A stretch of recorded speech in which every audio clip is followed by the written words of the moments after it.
All right, so hello, my name is Brianna Jefferson, and I have my patient here, India. India, do you mind verifying your name and date of birth? India Armand for 22,000. Okay. And are you okay with being recorded? Yes. Okay, perfect. So today we are going to be testing your deep tendon reflexes to elicit a stimulus response.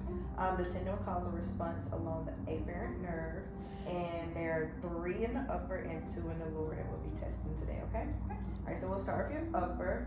All right, so I'm just gonna make sure you're relaxed, and I'm going to first do your brachioradialis. So you'll have your arm straight out, and you can relax in my hand. Okay, so what I'm going to do is, making sure she's relaxed, I'm going to go about 2 to 3 inches above her wrist, and I'm going to use my reflex hammer, and I'm going to strike along. Okay, so relax. Okay, perfect. So she had a normal response. Normal would be flexion and supination of the forearm, and her fingers twitched as well, so that was good. So the next one that we'll do is her biceps reflex. So I have her arm straight out, and I'm going to locate the tendon in her antecubital space, placing my thumb over that area, and I'm going to take my reflex hammer again, and I'm going to strike my thumb, and hopefully you all can see.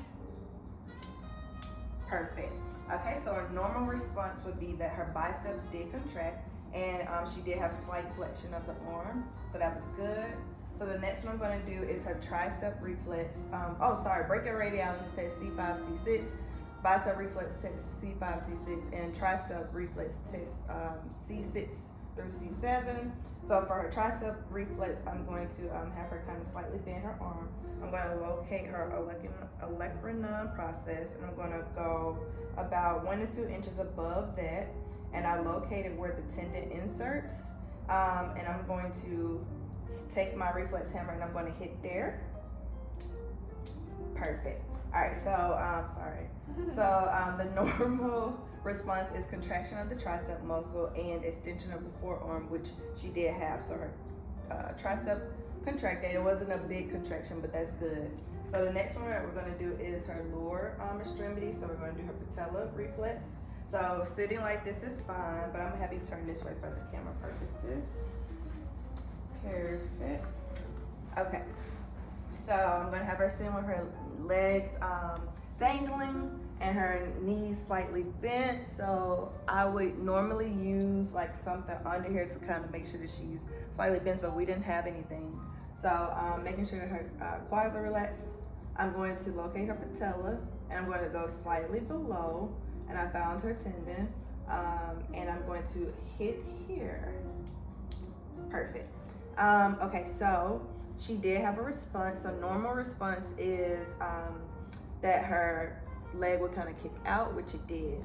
All right, so the next one would be her Achilles response. My patient will lay down.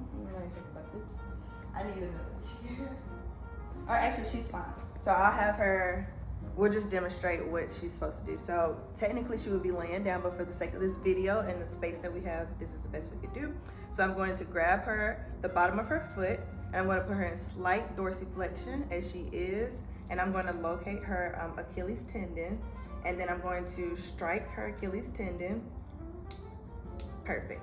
And as you can see that her foot slightly plantar flex, which is normal response. And that concludes our deep tendon reflex video. All right.